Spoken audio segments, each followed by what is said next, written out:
Good evening, my dear, lovely, beloved devotees and the sincere seekers. Let us start with our prayers. Om Asato Ma Satkamaya Tamaso Ma Jyotir Gamaya Mrityurma Amritam Gamaya Om Shanti Shanti Shanti. Welcome with our prayers to the Divine Mother Mahavatar Babaji Krishna Yogakshema Vaham Vaham and the gods and the gurus, everyone, to bless us all. Powerful time throughout the year, and especially in India. We always have some very special spiritual time in every month. And just imagine, just now we have had a wonderful Christmas celebration is still going on, and now it's going to come in with the New Year celebration. And do you know that the 1st January, which is the New Year, it happens to be falling on Sunday in 2023. And do you know that 1st January is also called a wish tree day, Kalpataru day. This is the day when Paramahansa Ramakrishna granted the wishes of hundreds of those who came along. I'll cover the story to you.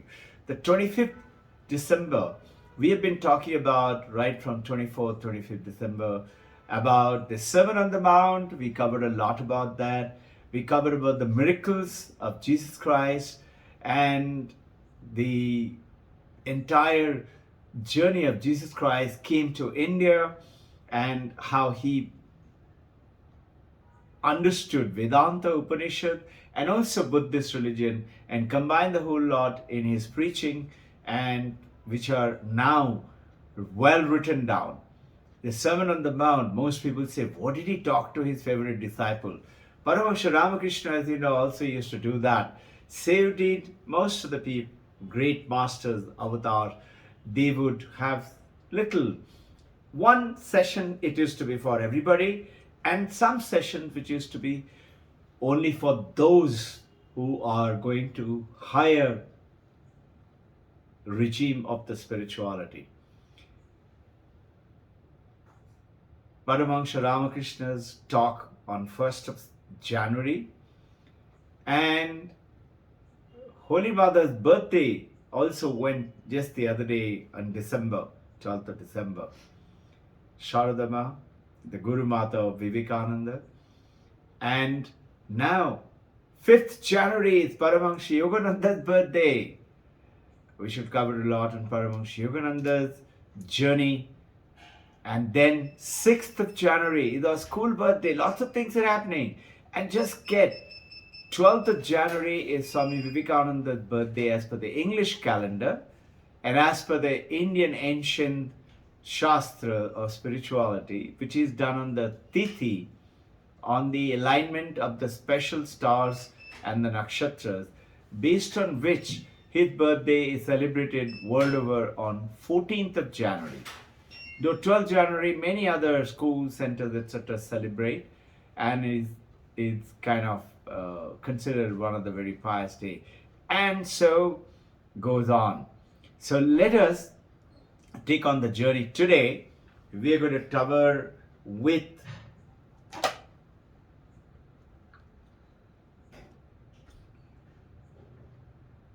Kalpataru Day. In the 1st of January, Paramahansa Ramakrishna was not very well, and that day he was feeling slightly better. He was staying at that time in a garden house near border side of Calcutta called Kashipur. And he comes down to walk around the garden a little bit, and Girish Ghosh, one of the famous the dramatist at that time, very powerful dramatist, and he was known to have known to have done almost everything which is not good, bad. Meaning, I don't mean like he killed people or something, meaning generally normal thing.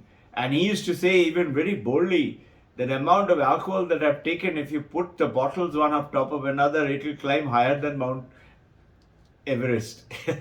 Very proudly he used to say that. Just see. And Paramahansa Ramakrishna comes down, how he, Avatar Ramakrishna, is praised today. But before that, let me tell you a brief incident of that. Girish Ghosh happened to be there, and Paramahansa Ramakrishna points at him, his own body. He says, so Girish, what do you see in this?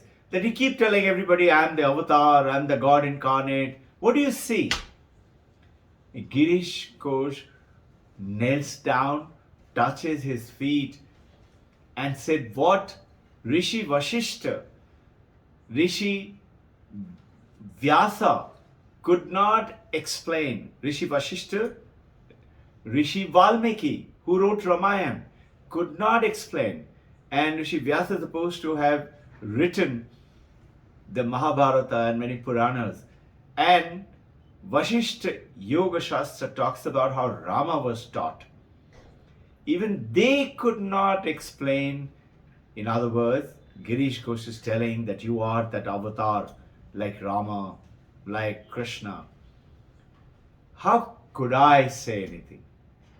And he bends down, and Paramahansa Ramakrishna, he is delighted by that statement, and he goes into ecstasy. And then he said, just one word. In Bengali, it means that may the consciousness dawn upon you. In Bengali, he says, Tomar Chaitanya Hok. And the moment he says that, Paramahansa Ramakrishna's statement comes out, and Girish Ghosh was asked later, what did you see? He said, I saw Paramahansa Ramakrishna going higher and higher and higher, as if the whole from sky to the earth he was standing there. And I really realized, and lots of other people who this could not be seen by everybody else. Only Girish Ghosh saw that. But many others who were there, everybody said that today he is the Kalpataru tree. Go and ask him whatever you want. And everybody came and started doing pranam, and everybody instantly would go into meditation, go into ecstasy, go into deep samadhi. Vaikuntha Sanyal, he talks, is a businessman, happened to come to see on that day. Vaikuntha Sanyal says that he just touched me on my heart. And for next 3 days, I was in such ecstasy. I couldn't do anything. I couldn't live like a normal family man. And I kept worrying, who is going to look after my business? Who is going to earn money for my family? How am I going to take care of my people? So he comes back to Kashipur, and he sees his picture was there in the hall.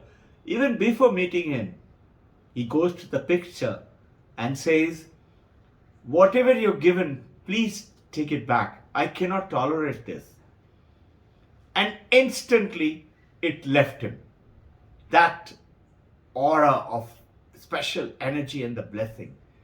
And he goes on to, Vaikuntha Sanyal goes on to say that all my life I kept asking myself, why did I go and say that? And all I did my entire life just lived with the memory of those 3 days. Can you imagine? People started going into such ecstasy, crying, enjoying divine bliss. And so, all over the world, particularly in Bengal and in Verur Mutt, it is considered to be one of the most auspicious occasions, 1st January, where they go to Verur Mutt, and something like 4 to 15, 20 lakhs of people come and visit there. They say if you go down and visit and pray to Ramakrishna Paramahansa, He is going to grant you that. Ramakrishna Paramahansa for you and me is in our heart. And so are all the gurus. And we are planning to have a great session here. Let's work out something and we shall share with you. Let me tell you how this Girish Ghosh, he was supposed to have been one of the so-called great dramatists, and he was at one time he could dictate to his 3 stenographers. I have read about Napoleon used to do that, and each one different play. He would work throughout the day, intense worker throughout the day, and at evening he will go down to play. He used to act also, and he'll continue. At one time he wrote, meaning so much of focus, concentration, 28 hours non-stop. He finished writing one play, he wouldn't go back, meaning because of these power of concentration, he could go ahead and attain such bliss.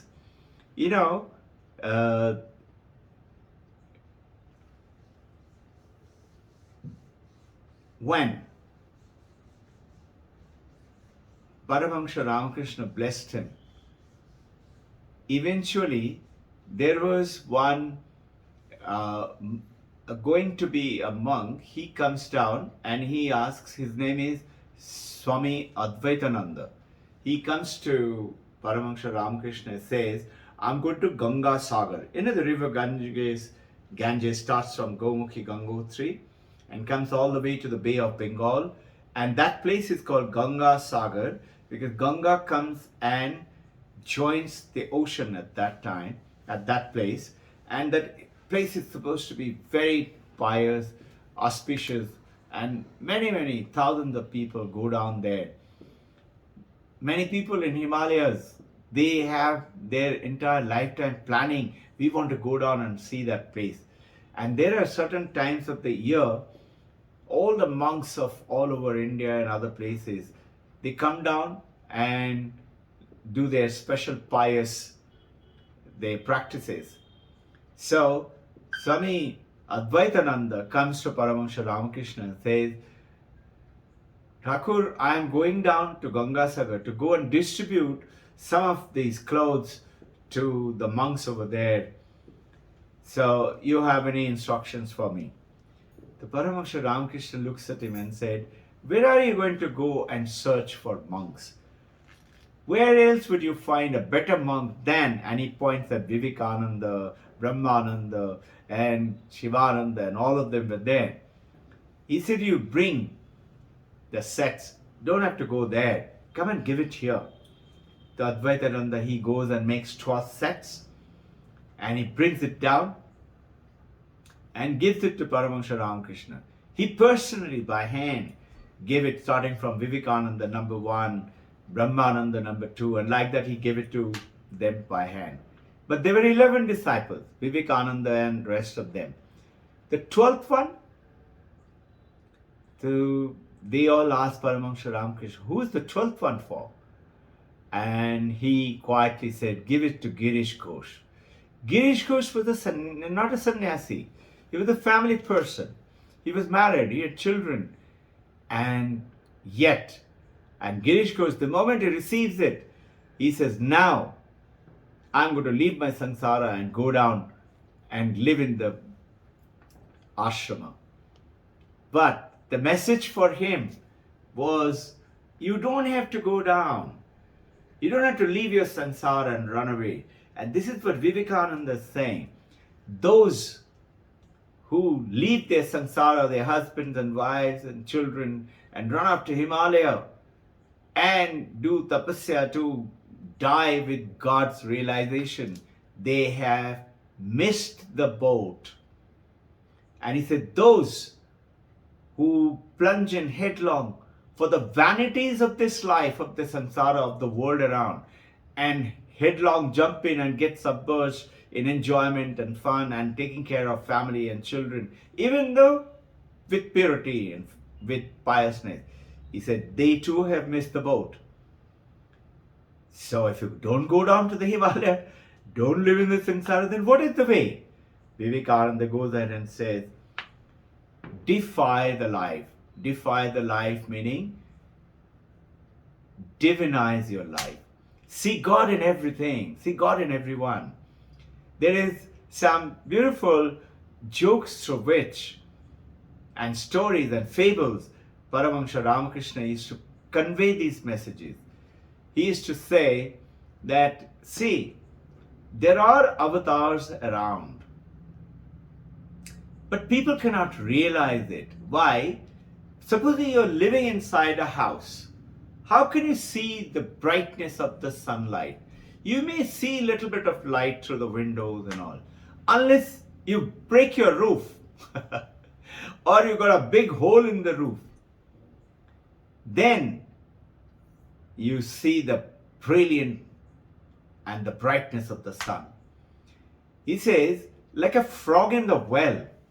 What does he know about the sky? The huge, wonderful blue sky. He has never seen it. So what does he do? Like the typical family person, he lives amongst with his family and with his wives and children and husbands, and that's all. He said avatars. He calls them mota ami, meaning fat eye, are the sansaris. And the light eye are the avatars. They are with the family as well as with the spiritual world. He gives beautiful example. He said, imagine a huge wall running across a big field, dividing the two fields. Now you can't see what is on the other side. This side is also a big field, and that side is also a big field, but you can't see it. But if you have a hole in the wall, then you can see what is outside. So he said those who are pursuing spirituality, they see through that hole the other side. And they are in this side, maybe in the samsara or maybe as an ashram, as a monk, but they see there is that divinity. And avatars, what they do, he explains so beautifully. He says they make the hole big so that they can put their leg through, go to the other side, sometimes stay there for a while, again come back to this side. They're traveling that side and this side.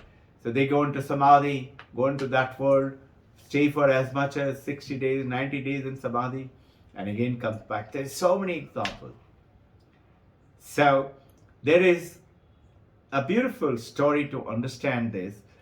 A jeweler asked his son, son, go up to the gold room and get me some gold. The son goes up and finds the casket, he opens it, he doesn't find anything, he comes back. He says, Baba, there is no gold. He said, no gold? What do you mean no gold? He said, did you open the casket? He said, yes. He said, come, let me go. Jeweler got worried. He goes and sees there are so many the bangles and necklaces and paijas and tiaras. He said, this is gold. The son said, how can you say this is gold? This is tiaras and bangles and paijas and necklaces. This is not gold. The father explains, if you melt them, it is only gold. And if you don't melt them, they're in this form. The Brahman in the similar way is what you and I need to understand. Is like you and me and the world around. And avatars and all, they realize it and they show it to you. And through this tapasya sadhana, we slowly transcend to understand consciousness, bliss, sat, chit, ananda, and existence. I'll explain on Sunday how do they do that and how quantum theory is today in the world over is explaining this beautiful phenomena, that how Vedanta discovered 6,000 plus years before. Currently, quantum theory is slowly coming into it. I'll explain. It's very interesting. Let me tell you two quick stories before we come into the 1st of January. You will like to use the last one as your passing joke in your time now. And right now, this story goes like one businessman, he takes out his diamond and gives it to his servant. He said, go and show it to the market outside and come and tell me what do they say, what is the value of this diamond. First go to the brinjal guy. So the servant, very knowledgeable, good servant, he goes down to the brinjal guy and tells him, sir, how much will you give for me for this? So he looks at it, he said, the stone is nice. I'll give you 9 kilos of brinjal. So the servant says, sir, why don't you make it little more? Make it 10 kilos. He says, no, I have already quoted you more than the market value of this stone. I can't give you even 1 brinjal more than that.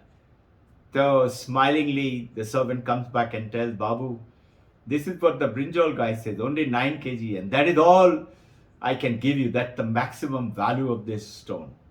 He said, okay, now you go to the guy who sells me clothes. He goes to the cloth merchant. Cloth merchant sees it. He said, yes, it's a very nice stone. I'll give you 900 rupees. So the servant says, sir, why don't you make it little more? Make it 1,000 rupees. The clothes merchant says, no. I have already quoted much higher than the market price of this. Can't give you 1 rupee more. 900 it is. If you want it, leave it. Otherwise, there is no chance. Smilingly, servant goes back and tells Babu, this is what he says. So smilingly, the businessman says, okay, now you take it to the jeweler, diamond smith. He goes to the diamonds, and diamond merchant says straight away, 1 lakh rupees. So the message over here is, it is based on your wisdom, knowledge, that you perceive the people, that you perceive the wealth in them. Otherwise, we are in ignorance, like the frog in the well, like the life that we lead. Our vision is like that. Now, through the practices, our visions keep on increasing. And now I wish to end with a beautiful Christian story. Very small one, but it's very nice. You tell me whether you like the story. One day, Adam and Eve was created by God. So one day, Adam was having a conversation with God. He says, God, why did you make Eve so beautiful? So God said, Adam, so that you can love her. You know about the Adam and Eve story, isn't it? The God first created in the Garden of Eden, the Adam and Eve, and told them, you can do anything in this garden, but don't eat this tree. That was the apple. And the devil came and enticed Eve. That story is another story. Now here in this story, God says, so that you can love Eve. So Adam said, God, why did you give Eve such beautiful, long, flowing hair? So God says, so that you can love Eve even more. The Adam said, God, why did you give Eve such beautiful body? God says, so that you can love Eve even more. Adam asks God, but tell me, why did you make her so dumb? God says, so that she can love you. Happy New Year coming up. We'll see you on 1st January. Jai Guru.